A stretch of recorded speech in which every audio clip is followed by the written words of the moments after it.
Bonjour à tous, je vous retrouve pour une nouvelle vidéo, une petite transmission, réflexion de là où j'en suis par rapport aux capacités extrasensorielles. Et c'est pourquoi je l'ai intitulée cette vidéo Que faire de mes capacités extrasensorielles? Nous sommes dans une période, une ère où de plus en plus de personnes voient leurs capacités extrasensorielles se développer, apparaître même et se développer grandement. Et peut-être que, comme certains de mes clients, vous vous demandez, ok, c'est là et je fais quoi avec ça? Vous avez peut-être remarqué aussi qu'il y a de plus en plus de euh, thérapeutes, on va dire, praticiens en énergétique, de médiums, de tarologues, de canal, enfin de toutes ces vidéos que l'on voit fleurir sur les réseaux sociaux, sur le net, sur YouTube. Et c'est parfait, c'est très bien. Mais j'avais envie là de vous transmettre mon questionnement en fait. Hein. Ok, on a des capacités extrasensorielles qui s'ouvrent, mais qu'est-ce qu'on en fait? Voilà. Alors, bien souvent, quand ça commence à apparaître et à s'ouvrir, c'est ce que j'ai vécu moi-même il y a déjà bientôt 3 ans, même plus que 3 ans, on est ébahi, émerveillé de ces capacités dont on ne soupçonnait pas l'existence. En tout cas, ce fut le cas pour moi. Il y en a moi j'entends beaucoup de gens qui disent mais moi j'avais toujours ça. Et ces personnes-là, moi je suis curieuse de savoir comment elles ont fait, comment elles ont vécu leur vie avec ça. Parce que moi c'était pas le cas, c'est apparu de manière soudaine. Même si j'avais eu des messages depuis 1 an ou 2 où on me le disait, je n'y croyais pas puisque je ne l'expérimentais pas. Et donc, j'ai mon petit papier, on a cet émerveillement qui est là. En tout cas, comme ça que je l'ai vécu. Et puis, surtout, moi, quand ça s'est ouvert, c'est-à-dire que j'avais des nouveautés de manière puissante chaque mois, quasiment pendant toute une année. Qu'est-ce qu'on fait quand on a ça? Qu'est-ce qu'on fait quand ça arrive? Il se peut déjà qu'il y ait certains domaines, certaines capacités qui vous font peur. Donc ça c'est tout à fait normal. Il y a certaines sphères de l'invisible qui peuvent vraiment grandement nous faire peur. Ça peut être les défunts quand ils se manifestent un peu et que on sent qu'ils attendent quelque chose de nous. Donc et qu'on ne sait pas comment faire, c'est aussi ce qui m'est arrivé, eh bien j'avais peur et j'avais surtout pas du tout envie de faire ça. On a aussi la perception parfois d'entités, autres que les défunts, d'entités qui ne sont pas forcément, comment je vais dire, lumineuses. Voilà, donc ça peut faire peur. On peut être en contact avec vraiment des voix, des énergies, de la lumière sombre, et on peut aussi être euh,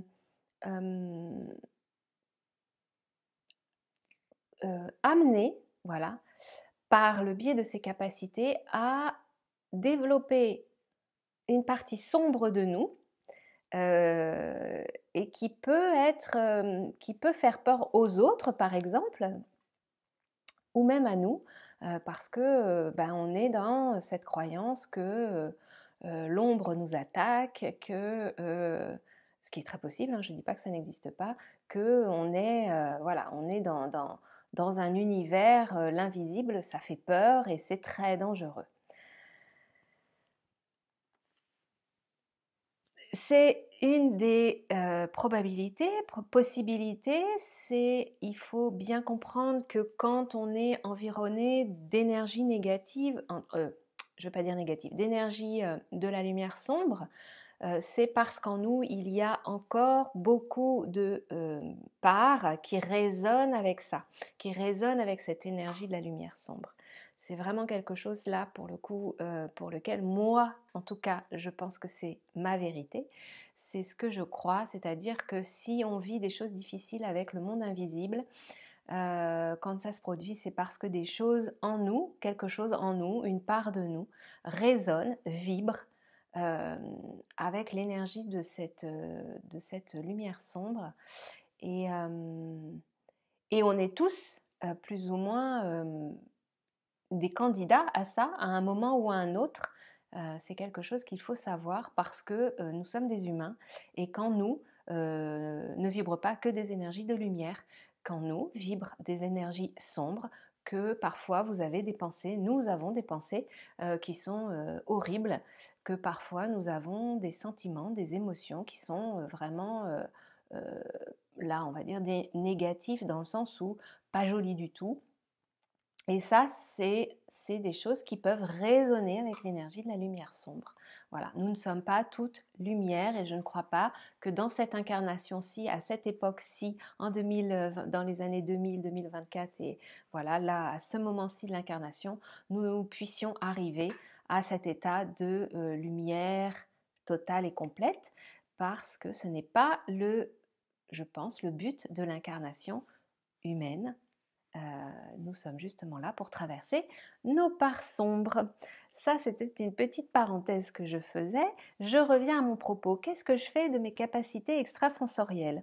Alors, on peut, comme beaucoup, beaucoup, beaucoup en ce moment, et comme moi je l'ai fait, il y a 3 ans bientôt, s'installer et en faire son activité professionnelle. Mais là, j'alerte. Alors, j'alerte parce que est-ce que nous avons tous vocation à devenir, je vais mettre le terme générique guérisseur, sachant que nous ne guérissons personne, mais c'est un mot que tout le monde comprend. Est-ce que nous sommes tous destinés à devenir des guérisseurs? Est-ce que nous sommes tous destinés à devenir des médiums? Est-ce que nous sommes tous destinés à devenir des canaux d'énergie? Des canaux, on va dire, mais des canaux, voilà. Est-ce que nous sommes tous destinés à en faire notre profession? Imaginez que si on remet ça dans le monde de la matière, beaucoup, beaucoup, beaucoup d'enfants sont très, très intrigués par le fonctionnement du corps humain, mais tous ne deviennent pas médecins, tous ne deviennent pas biologistes, tous ne deviennent pas chercheurs en médecine. Voilà. Donc, les capacités extrasensorielles, il s'avère que nous en avons tous. Que nous avons tous des capacités de guérison, de médiumnité, de canalisation et autres.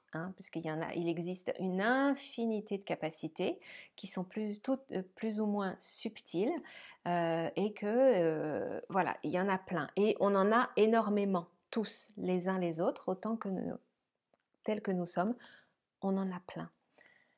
La question, c'est de savoir pour lesquels vous êtes les plus doués. En fait, c'est ça. On peut tous apprendre les mathématiques, mais il y en a qui sont plus doués que d'autres. On peut tous apprendre l'anglais, mais il y en a qui sont plus doués que d'autres pour les langues. On peut tous apprendre à jouer de la flûte, mais il y en a qui sont plus doués que d'autres.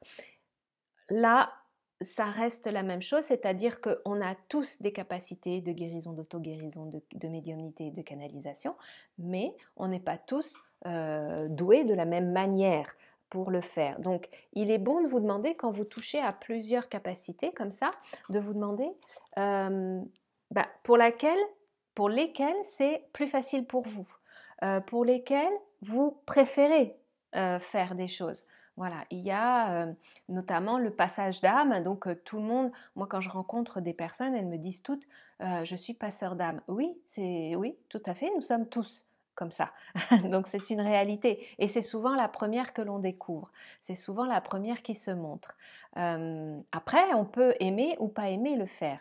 Moi, je vous avoue que je le fais pendant des soins, mais que je ne le fais plus parce que je ne les perçois plus.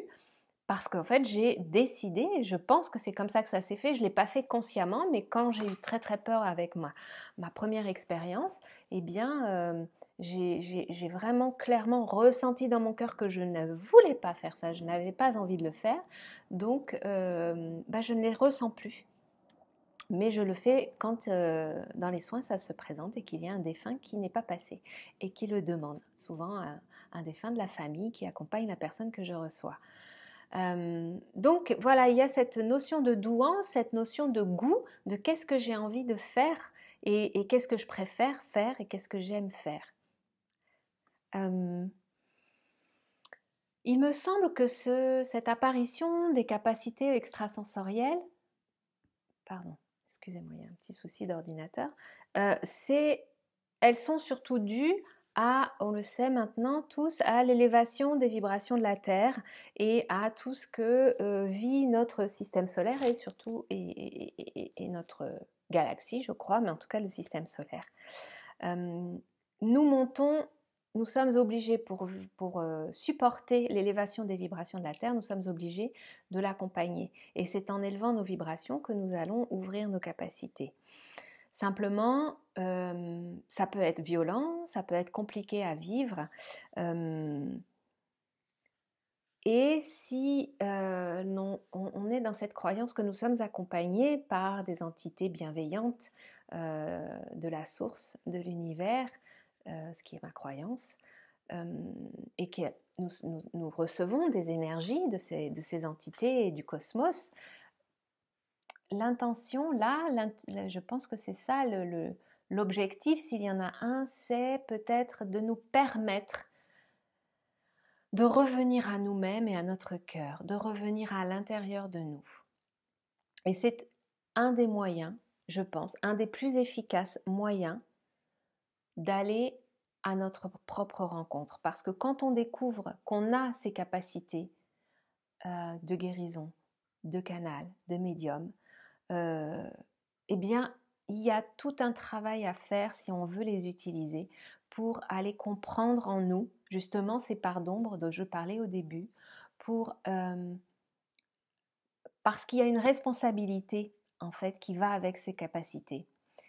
On ne peut pas accompagner d'autres personnes si soi-même on ne s'est pas accompagné, si soi-même on ne se fait pas accompagner. Ça, c'est vraiment, vraiment ma conviction, parce qu'on a une responsabilité. Quand on dit des choses aux gens, quand on travaille avec leurs énergies, eh bien, il faut que ce soit dans l'intention la plus pure et surtout dans le désir altruiste d'aider, non pas de guérir ni de soigner, puisqu'il faut sortir de tous ces rôles, de tous ces rôles que l'on se donne de sauveur, de soigneur, de guérisseur. C'est l'ego, tout ça. Donc il faut vraiment sortir de son ego au plus possible, parce que en tant qu'humain, de toute façon, l'ego, il est là pour le moment, il est toujours là. Et puis vraiment dans une ouverture du cœur et dans une pureté la plus pure possible pour accompagner les autres. Ça me fait aussi penser à toutes ces formations qui fleurissent sur les réseaux sociaux. Moi qui suis une ancienne enseignante, ça m'interroge, parce que ça signifierait que nous sommes tous potentiellement des enseignants, des formateurs capables de transmettre des informations de qualité et avec une méthode de qualité, voilà. Et je ne le crois pas non plus. Je pense que ça aussi, ça fait partie de compétences à développer, et qu'il y a aussi cette notion de douance. Il y en a qui sont plus doués que d'autres pour transmettre. Je regarde mon petit papier. Je pense que ces capacités extrasensorielles nous permettent surtout de toucher du doigt à cette dimension spirituelle qui nous faisait défaut depuis tellement de siècles, en tout cas d'années, surtout depuis le XXe siècle et XXIe siècle, où les gens ne croient plus en Dieu, les gens sont Beaucoup sont soit complètement à l'extrême dans les religions, d'autres sont en rejet des religions. Et là, je ne vous parle pas de religion, je vous parle de spiritualité et de cette dimension, en fait, qui nous permet de nous relier en premier aux autres avec l'ouverture du cœur, mais de nous relier à d'autres énergies, notamment, ça peut être à l'esprit de la nature, à la terre. C'est les premiers, je dirais, les plus proches de nous, puis après à toutes ces dimensions, ces énergies des anges, des archanges, et à la source, que certains appellent Dieu, mais Dieu c'est un nom qui est tellement connoté religion, pardon, que j'ai du mal à l'utiliser.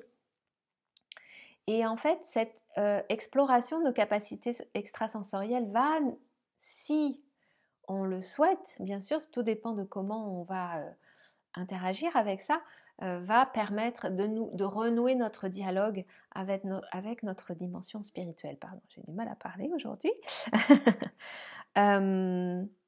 C'est une voie aussi, ces capacités extrasensorielles, d'aller nous relier à notre chemin de vie choisi par notre âme avant notre incarnation, de nous relier, de nous aligner avec nos valeurs, de nous aligner avec notre cœur. Quand vous expérimentez certaines expériences avec l'invisible qui peuvent être bousculantes, je ne vois pas comment on peut faire autrement que d'aller regarder son propre chemin de vie et de se demander si la vie que nous vivons est bien celle que nous désirons vivre, celle qui est la plus proche de notre cœur. Est-ce qu'il n'y a pas d'autre chose qu'on a envie d'expérimenter, d'explorer? Alors tout ça, vous allez me dire, je ne vous donne pas la réponse. Je ne vous donne pas la réponse à qu'est-ce que j'en fais de mes capacités extrasensorielles.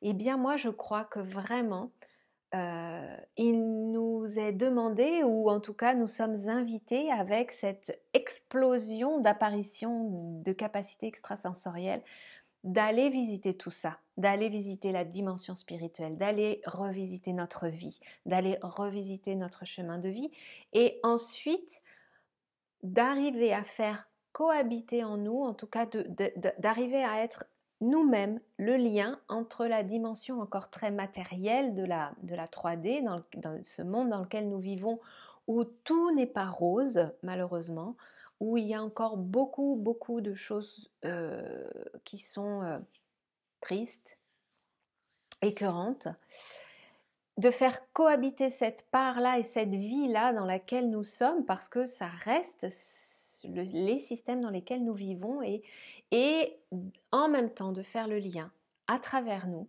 avec toute cette dimension lumineuse par le biais de nos capacités. Alors, qu'est-ce que j'entends par là? C'est si on n'a pas envie d'en faire notre activité professionnelle, et c'est tout à fait honorable et légitime, eh bien c'est dans mon activité, dans mon quotidien, comment je me relie à mes capacités. Qu'est-ce que j'en fais avec mes proches? Parce que si vous avez des capacités de guérison, mais que vous n'avez pas envie d'accueillir des personnes que vous ne connaissez pas, ben vous pouvez peut-être juste vous occuper, vous les expérimenter, les pratiquer, voilà, pardon, je cherchais le mot, avec vos proches. Si vous avez des capacités de médiumnité que vous n'avez pas forcément envie d'en faire une activité professionnelle, vous pouvez vous en servir pour vous-même et pour vos proches. En fait, vous pouvez vous en servir aussi pour vos collègues, avec toutes les personnes avec qui vous travaillez. C'est-à-dire que ça demande à être mis sur le devant de la scène, c'est-à-dire à être exposé aux personnes avec qui vous êtes en contact, parce que ça ne doit plus rester quelque chose de caché, de honteux, de tabou. Ça reste encore, je trouve, quelque chose qu'on ne dit pas à tout le monde, parce qu'on a peur du regard. D'ailleurs, beaucoup se permettent de vous dire « mais moi je ne crois pas à toutes ces foutaises » et qui vous regardent avec un air bizarre. Et c'est pas grave, en fait, ces personnes-là, même si elles vous sont très proches, c'est pas grave. Mais ça demande à être exposé, parce que vous pourriez être surpris qu'en face, vous ayez une ouverture, un accueil de ça, et qu'il y ait une demande peut-être de vous permettre de pratiquer. L'essentiel pour conclure, parce que ça fait déjà un petit moment que je parle, l'essentiel, il me semble, pour conclure, c'est qu'est-ce que je choisis pour moi, qu'est-ce qui est juste pour moi d'expérimenter dans le respect de mes valeurs, dans le respect de mes désirs, de mon cœur, mais aussi dans le respect de mes goûts, de mes aptitudes naturelles, comment je peux les mettre au service de qui je suis, au service de mon chemin de vie. Voilà, C'est vraiment les questions qu'il y a à se poser.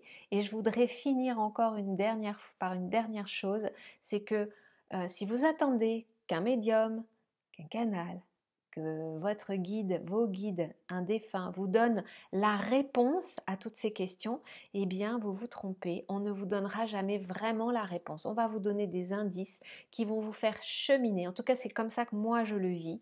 C'est que je n'ai jamais une réponse claire, franche, tranchée. C'est j'ai des indices, des mots, des phrases, des sensations qui me font cheminer. Parfois, ma réponse arrive beaucoup plus longtemps après que le moment où je me suis posé la question. Voilà, j'espère que ce contenu vous aura plu, que vous y aurez trouvé des réponses. Si c'est le cas, n'hésitez pas à liker la vidéo, à la partager et je vous remercie vraiment de votre bienveillance, de votre écoute. Et je vous souhaite plein de joie et plein de lumière dans votre vie, dans votre cœur. Je vous dis à très bientôt.